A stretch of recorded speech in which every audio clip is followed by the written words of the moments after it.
RMN o IFM station na inyong giapilan. Kaya patuloy na tangkilikin ang Charm Fabric Conditioner para mas malaki ang tsansang manalo. Deadline for submission of weekly entries is every Friday, 5 p.m. of the promo week. ACS Quarta Extravaganza Nationwide Promo. Hatod sa RMN ug IFM stations nationwide. See posters and print ads for details. For more information, visit facebook.com/ACS Quarta Extravaganza and rmn.ph. Promo period is from July 31 to November 4, 2022. Per DOH FDA CCH SRR permit number 0524 series of 2022.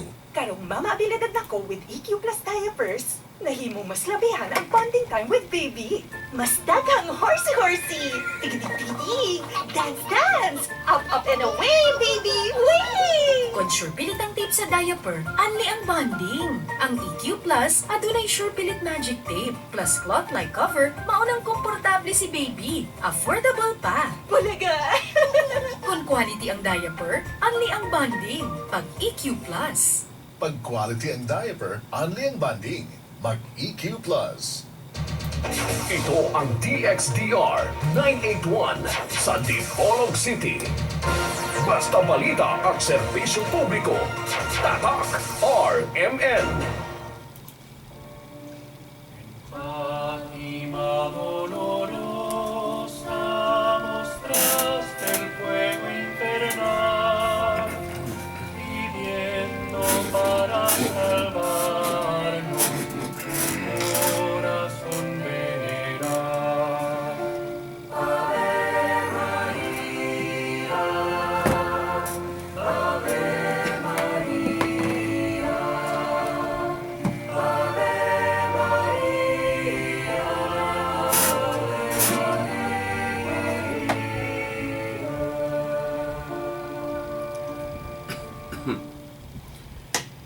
Matod pa sa atong mabasa sa Ebanghelyo nga giaso ni San Mateo sa kapitulo 16, versikulo 18.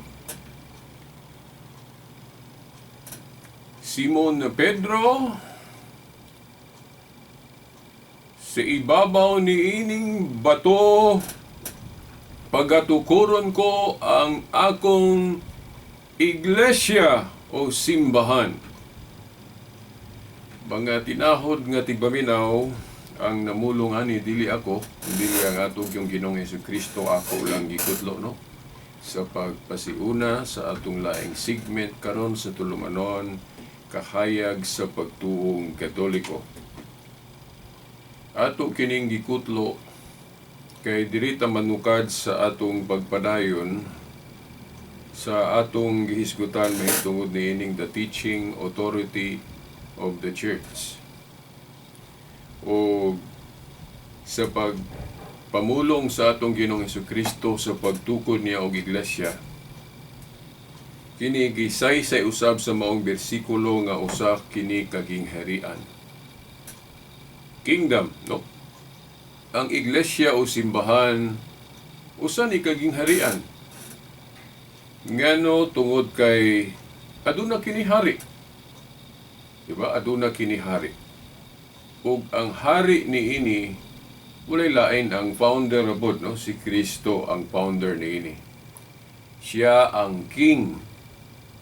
So kay siya man ang king, sa ato pa siya mao ang labaw niini. Mao ang pangulo. Pero nga naman, no? Nga ang ato mga igsuon nga nahimulag moingon sila. Kana usa ka timailhan nga ang simbahang Katoliko o Iglesia Katolika dili gayud mao ang matuod. Tungod kay sa Iglesia Katolika lain man ang himong ulo o pangulo ni ining iglesia. Ang Santo Papa man. Ang Santo Papa man mo'y pangulo sa Iglesia Katolika, di modo dili mao ang matuod nga iglesia matud pa sa ato mga igsuong nahimulag kun separated brothers and sisters. Sa pagpadayon nato niining tema mahitungod sa the teaching authority of the church, ato karong ihulagway unsa kining gingharian ni Kristo. Basta dili lang yun nato walaon sa atong pangisip nga tungod kay usa ni kagingharian naa gayoy hari. Unya ang hari niini ang founder rabod nga mao si Kristo. Di ba? Siya mao ang labaw, siya mao ang labawng pangulo niining iglesiyaha. Pero ngano man nga ang simbahang Katoliko mo ingon nga si Pedro unang pangulo sa iglesia ug ang mga Santo Papa mao'y nakapuli sa katungdanan ni Pedro sa dihang kininabakanti. So mao ni. Timan anato mga tinahod nga tigpaminaw nga kining gingharian ni Kristo. Restoration ni siya sa gingharian sa Dios nga niadto gidumala ni Hari David. Di ba? Naaman tong gingharian ni David nga siya gipili sa Dios nga mahimong hari. Ug naa po gani successor ang maong katungdanan niya kaysa dihang wala na siya. Doon naman po'y milingkod isip hulip nga hari sa maong gingharian. Timan anato nga ang gingharian sa Dios sa daang kasabutan iya kining gipadumala og tao sama ni David. Si David ang hari unya o kung maghiskod galitag hari na gyud gingharian. Sa to pa dunay mga ginsakpan. Unya kanang hari na siya kanang gitawag na to prime minister. Kanang iyang right hand ba? Di ba? Kanang iyang right hand. Parihas na siya sa kanabang katungdanan sa usa ka gobernador. For example, no? Maghimutag example. Nga ang labaw diha sa probinsya ang gobernador. Unya nanay siya second in command nga kanang gitawag na to vice governor. Nganong naa may vice governor? No? Tungod kay dili man sa tanang higayon nga ang gobernador anaa diha kanunay. Mahimo man nga muadto sa laing dapit ang usa ka gobernador kay naapod siya tuyo. For example, gusto ba siya manginsusi pod sa ubang lugar? Labi na sa mga lugar diin nagtuo siya nga, uy, malambuon man tong lugar, ah. Mas maayo nga muadto ko dito aron nga makat-on po ko giunsa to nila. So, mo adto ang gobernador, no? Sa ubang lugar, unya kinsa may muak sa iyang katungdanan nga labaw, niya ang higayon na, siyempre ang vice governor. Di ba? Ang vice governor mo ay silbing mo proxy sa katungdanan sa gobernador kung ang gobernador wala diha. Mo na function sa vice governor. Unya ingon ana pud ang gingharian ni David. Kung atong tan-awon ang Biblia, siya ang hari, pero naa siya kanang gitawag og prime minister. Nga ang simbolo ani kung tugyanan ka nian ang katungdanan sa pagka prime minister, tugyanan ka og Yahweh. Yahweh sa gingharian. Kay kanagong Yahweh, simbolo na siya og authority.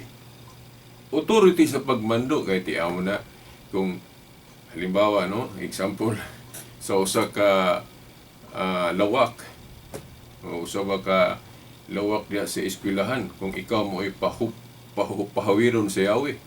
Now, dili yun kasulod ang uban kung dili ka mo abri. Di ba? So, makasulod lang ang uban sa maong lawak kung imong abrihan. So, naa kay authority nga makasulod lang ang uban sa maong lawak kung imong abrihan. Di ba? O, mauna nga ang Yahweh, simbolo sa authority.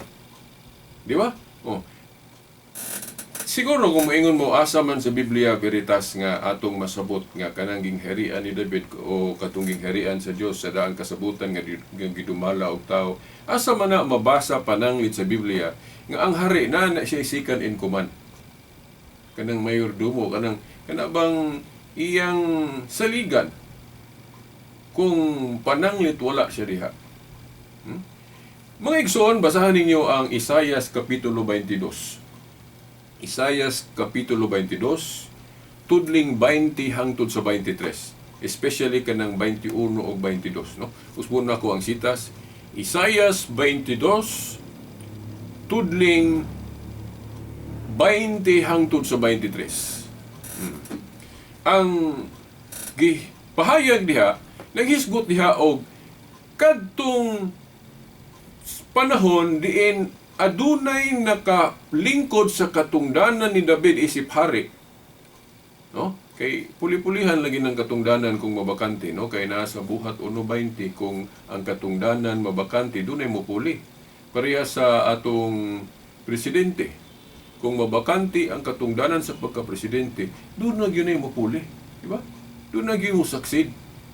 Okay, ang gingharian o ang usa ka organisasyon, kung magpadayon gani, dili na mawad ag ulo. O kinsa ng mga opisyalis nga gibutang diha, na yun ay succession. Diba? Diba? Kining atong gingharian sa Pilipinas, no? Kining gobyerno na to sa Pilipinas. Diba? Naamag kita permanenteng presidente. Dahil naapot tayo permanenteng vice president. O unsa pa na mga katungdanan diha. Kaya ang katungdanan, kung mabakante, doon naging mahulip. So ito pa, doon ay succession.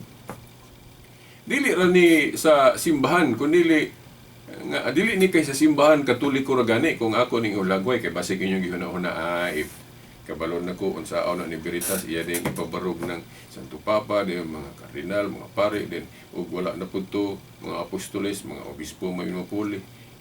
Moabot ra ta diha. Ako sang ihatag ninyo ang example dili lang ni kay sa simbahan nga katoliko. Bisan gani ang mga pundok nga dili katoliko, doon na po'y ingon anak. Diba? Pananglit ang INC kun Iglesia ni Cristo. Kanang katungdanan nila nga una yun, katong sugo nila nga tawgon po og labawng ministro o executive minister kato si Felix Manalo, ang founder ng INC. Diba? Pagkamatay ni Felix Manalo, ipulihan ang leadership sa INC sa iyang anak nga si Iranyo Manalo. Diba? Nga naman na, kay kahibalo sila nga kung ang katungdanan gali mabakante, doon na ganin mo puli. Kay institusyon mong guning simbahan, so kung doon ay leader, doon na po'y muhulip sa maong katungdanan kung mabakante ang maong katungdanan. Di ba? So mauna ang inawar ko ng INC, pagkamatay ni Felix Manalo, may lingko dayon isip hulip ang anak nga si Iranyo. Nya pagkamatay po ni Iranyo, ipulihan po sa anak. Ipulihan po sa anak nga si Eduardo. So dili lang kay kanang Katoliko maoy nagtudlo ani nga kanibang pagtulunan nga dunay hierarchy sa pangatungdanan. Dunay mga opisyalis ang gingharian ni Kristo. So timaan lang yun nato nga si Kristo maoy pinakaulo kay siya may founder. Pero kinahanglan masayod ta nga si Kristo nagpili siya tao nga maoy mo represent niya kung wala siya diha. Nga pangutana mo ingong kakaron diha asa man ang mga bersikulo sa Biblia masabot Veritas. Katong akong gikutlo pag-una sa pagsugod gyud sa atong programa katong pag-ingon ni Kristo ngadto ni Simon Pedro, sa ibabaw ni ining bato, tukuron ko ang akong iglesia o gingharian. Dayon sa pa iyang gipamulong, yun siya. Ihatag ko kanimo ang mga yawi sa gingharian sa langit, ang imong gapuson og luagan diri sa yuta, gapuson og luagan usab sa langit. Oh. Ngano kaha no ang mga igsuon natong sigig basa sa Biblia no mga pastor, ministro nganong wala mo santop sa ilang unahuna nga klaro man unta ng mga bersikuluha sa Biblia nga si Pedro maoy gipili ni Kristo nga mo represent niya nga but pasabot mo'y right hand niya. Ngano makaingon ta ana kay timan di antong higayuna, dili lang kay si Pedro tuwa dito, naapod ang ubang mga apostol. Pero ngano man nga sa tanang mga apostol nga tuwa dito, si Pedro na may iyang giingnan, Pedro, sa ibabaw ni ining bato, tukuron ko ang akong simbahan o iglesia o gingherian. Nga bisan gani ang gahom sa impyerno dili makabuntog niini sa ato palig-on magpadayon ning ginghariana. Di kini mawala. So, siyop nang gitudlo sa uban nato mga igsuon nga naganap kuno ang tibuok nga pagtalikod, total apostasy. Hinoon doon na may apostasy, doon na may mamiyas pagtuo, pero dili ang tibuok. Nganong dili ang tibuok? Tungod kay lig-on ang simbahan ni Kristo. Magpadayon Lucas 1:33. Sa to pa, kung doon ay mga iglesia nga manuyhakaw pa, awahin na, adi maklaro na ng dili tinuod. No? Kay ang Kristo nga iglesia magpadayon man, no? Lucas 1:33, no? Ang gingharian ni Kristo magpadayon. So mauna. So ang iglesia nga nagsugod panahon ni Kristo nga nagpadayon hangtod karon, mauna ang matuod nga gingharian ni Kristo. Ug timan-an nato nga si Kristo ang hari, unya ang gipili niya nga mo represent niya. Anong gitawag nato og bikar. Si Pedro, dili man nun mabasa ng pulong bikar, representative, pero maunay gipasabot. Maunay gipasabot. Kaya ang uban gud mo ingon man nga, asa man mabasa diha sa maong bersikulo nga, gitawag si Pedro diha representative o bikar. Na wala man mag-ingon ang Katoliko nga mabasa ng pulonga, pero gipasabot. Nga representative ang katungdanan ni Pedro, representative sa katungdanan ni Pedro o ni Kristo. Nga naman, kay kanang pag-ingon ni Kristo ni Pedro, Pedro, ihatag ko kanimo ang mga yawi sa gingharian sa langit, ang imong idili, diri syuta idili sa langit, ang imong itugot. Di man na nato nga gahom na ni Kristo. Di ba si Kristo Dios? Sa to pa kay Dios man siya, so makahimo siya sa paghimog balaod, makahimo po siya pagluag og balaod. Mo man ay gahom sa Dios kanang musugo ka din, mo kanawang imo pong bakwion ang sugo, pwede. Sama atong ang Diyos nagsugo, kasi si Abraham ba to? Abraham, correct me if I'm wrong ha? Nga gisulayan si Abraham, no? Ang iyang pagtuo gisulayan sa Diyos. Giingnan sa Diyos, o na may halad ka diya, o imong anak mo ihalad. Kung pasabot, patya imong anak. Di ba? Maglisod ka to, no? Ang imong anak, ang Diyos mo giingon patya na, mao na ihalad. Pero tungod sa dakong pagtuo ni Abraham, nituo gyud siya sa pag-ingon sa Dios nga ihawa na imong anak. So mo nang patyo na unta ni Abraham yang anak kay mo may sugo sa Dios pero gibakoy ra pod sa Dios, di ba? Wala gipadayon, no? Kay gisulayan ra man ang iyang pagtuo gud ato. So mao na gahom sa Dios nang mo sugo, mo himo og balaod og mulugak og balaod. Kana mo na gitawag sa in English og binding and loosing. Kana gahom na sa Dios, pero ang unang gitugyanan ana sa gingharian ni Kristo diri sa yuta si Pedro. Pero moingon nang uban nga dili pataka lang ka diha veritas, dili kasi Pedro ra gitagaan anang gahuma kanang pagdili og pagtugot, binding and loosing. Kung dili gihatag po na sa ubang mga apostoles na sa Mateo 18:18. Na veritas giingnan ng tanang mga apostol, ang inyong idili diri syuta idili sa langit, ang inyong itugot. Tinuod na. Unsa may Katoliko nga explanation ana? Ang explanation ng Katoliko ana, si Pedro gyud maoy vicar of Jesus Christ. Kay sa Mateo 16:18 sa pag-announce ni Kristo nga magtukod sa gingharian, si Pedro ra may iyang giingnan ana. Di ba?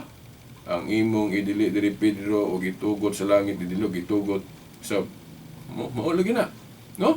So ang authority na ni Kristo nga magmamando sa iglesia nga iyang gipasabot nga si Pedro maoy iyang representative, di ba? Pero nganong ang ubang mga apostoles giingnan man pod ang inyong idili og itugot diri syuta idili og itugot usab sa langit, tungod kay si Kristo dili siya mag-inusara sa pagmando sa iglesia na si mga kauban. Kay actually ang grupo ni sa mga apostol diin si Pedro maoy vicar of Christ, actually walang siguro og nagkataon lang siguro nga ambot kinsay nag-awat-awat ani. Actually, kanang grupo sa mga apostol diin si Pedro ang chief, pattern kay na sa atong Supreme Court ron sa gobyerno, di ba? Ang Supreme Court, mga labaw na diha, mga justices nato sa pamalaod, mga labaw na sila. Di ba? Pero naa sila chief. Kanang chief justice, di ba? Mauna. Muni atong final arbiter kung maghisgot og balaod sa Pilipinas. Kaya nga naman, kung dunay mga desisyon ang lower courts o regional trial courts, nga dili ka mo satisfy ana, pwede pa ka mo pasangat sa maong kaso, mo appeal ka sa Supreme Court. Pero kung mo desisyon na gali ang Supreme Court, wa na, final na. Mauna nga, ang Supreme Court, final arbiter sa pag-interpret sa balaod na to sa Pilipinas. Iuna na po, si Kristo nagpili og mga apostoles nga mao iyang gihimong Supreme Court o final arbiter. Kay mao may iyang giingnan, ang inyong idili diri syuta idili sa langit, ang inyong itugot. So, kung pattern ang grupo sa mga apostoles sa atong Supreme Court, so naagis chief. Ug ang chief mao na Vicar of Christ. Di ba? Oh. So, sa pangutana nga ano man lagi veritas, kung si Pedro ra may gitagaan ni anang gahuma, nganong giingnan man lagi ang ubang mga apostoles. Giingnan ang ubang mga apostoles kay si Kristo wala mag-inusara sa pagmando na si mga kauban. Parehas lagi anang Supreme Court. At ang Supreme Court, mga labaw na mga justice na to diha. Di ba? Pero naapag chief, kanang Chief Justice. Iyon na nabod ang mga apostoles. Oh. So mauna, unya, nganong makaingon ta nga sa tanang mga apostol nga gitagaan anang authority sa binding and loosing, pagdili og pagtugot gahuman na sa Dios. Nganong lahi ning kang Pedro? Nganong tawgo na tog chief ning kang Pedro, labaw ning kang Pedro? Huh? Tungod kay sa Mateo 16:18 ug 19 sa dihang si Pedro giingnan ni Kristo nga ihatag ko kanimo ang mga yawi siging harian sa langit, ang imong idili diri sa yuta idili sa langit. Oh. Si Pedro mo'y gitugyanan sa mga yawi. Sa tanang mga apostoles, si Pedro ra ang gitugyanan sa mga yawi. Whereas, kadtong sa Mateo 18:18 nga giingnan ni Kristo ang mga apostoles, tanan, ang inyong idili diri sa yuta idili sa langit, ang inyong itugot, wala maghiskot si Kristo dito yawi. Di ba? Wala siya moingon nga, oh, sama ni Pedro nga gitugyanan nako yawi. Ihatag ko kaninyo. Oh, usab ang mga yawi, ubang mga apostoles, ug ang inyong idili diri sa yuta idili sa langit, ang inyong itugot. Sa Mateo 18:18 wala maghisgot si Kristo og mga yawi. Nga iya pong gipang-apod-apod sa ubang mga apostoles. Di ba? So mauna ang kalainan sa Mateo 16:19 ug Mateo 18:18. Sa Mateo 16:19 si Pedro nga gitugyanan og yawi gisingle out gyud. Unya gitugyanan og yawi. Sa Mateo 18:18, gitugyanan ang tanang mga apostoles og mga yawi, pero wala. Gitugyanan ni Kristo ang mga apostoles og gahom sa pagdili og pagtugot, pero wala sila tugyani og mga yawi sama ni Pedro.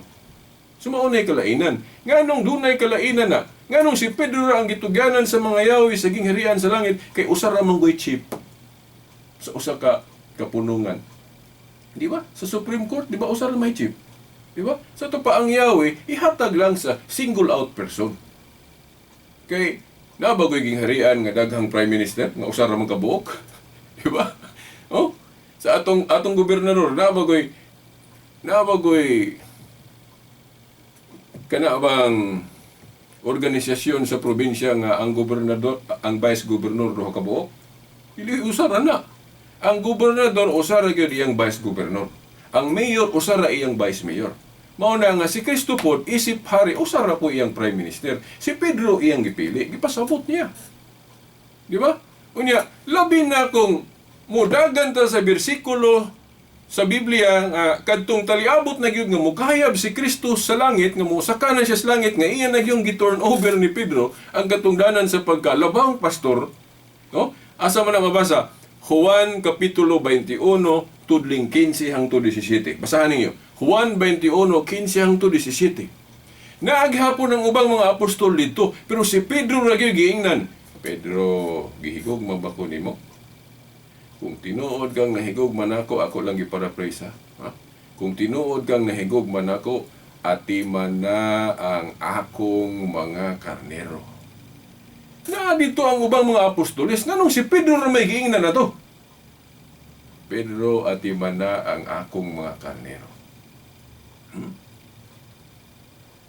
Kana nagpasabot nga siya mo'y gihimong Vicar of Christ. Kay kanang gisugo ni Kristo niya, trabaho mo na sa pagkalabang pastor. Nga naman, kay ang instruction ni Kristo ni Pedro, ang iyang dumalahon kuno, tanang katawhan ni Kristo. Sa ato pa, katungdanan na sa pagkalabang pastor, kay kung itandi na to na sa pagkapastor sa obispo, limited man ang iyang dumalahon. For example, kang atong obispo diri sa Dipolog, si Most Reverend si Bero Kaermari, ang iyang gingherian diri, limited. Diri rapod, sakop rapod sa Diocese of Dipolog, iyang dumalahon. O ang sa Amerika po, ang mga obispo dito, mga archbishop dito, ang ilang dumalahon, ang ilar sa ilara pong lugar. Di ba? Oh. Pero ang kang Pedro nga gitahas ni Kristo, tanang katawhan ni Kristo, ingon gus Kristo, Pedro, atiman na ang akong mga karnero. Sa ito pa, trabaho ni, posisyon ni Kristo. Ang pagkalabang pastor, mauna nga wa masayop ang Katoliko sa pag-interpret ana nga sa tanang mga apostoles, si Pedro mo'y gihimong representative of Jesus Christ. Kay ang katungdanan ni Kristo sa pagkalabang pastor, iya mang gipatrabaho ni Pedro. Nganong gipatrabaho niya ni Pedro? Kay moadto naman siya sa langit. Pareha sa gobernador, kung moadto sa laing dapit, ang iyang katungdanan, iya ipatrabaho siya sa iyang vice-gov. Kay balo gali ang atong gobyerno ana, ang si Kristo pa, di kay balo. Biyaan ta niya diri sa kalibutan nga wa siya piliong mangulo. Oh? Kung mauna, kung wa siya piliong mangulo, di magkabahin-bahin ta. Mao bitaw nagkabahin-bahin taron kay lain-lain may tuhimuong pangulo. Dili tong si Pedro ang una dahil gipuli-pulihan sa mga Santo Papa, wa na ko igong panahon mga igsoon. Ako ning ipadayon sunod Domingo pohon. Nganong ang katungdanan ni Pedro gipuli-pulihan ni ug mao na ato mga Santo Papa. Catholic Church ay gatudlo ana. Una nga nung lig-on kay ko sa pagkatoliko, kay nagsubay gyud ang Katoliko sa protocol sa panaghiusa nga gitudlo diri sa Biblia. Dili magbuot-buot og pagtulunan nga lain nga mao nang magkabahin-bahin ta. So hangtod sa sunod Domingo pohon sa mga oras sugestasyon. Sa ngalan sa Amahan, sa Anak, sa Espiritu Santo. Amen. Dolorosa mostraste el fuego infernal, pidiendo para salvarnos tu corazón veneral. Ave María, Ave María, Ave María.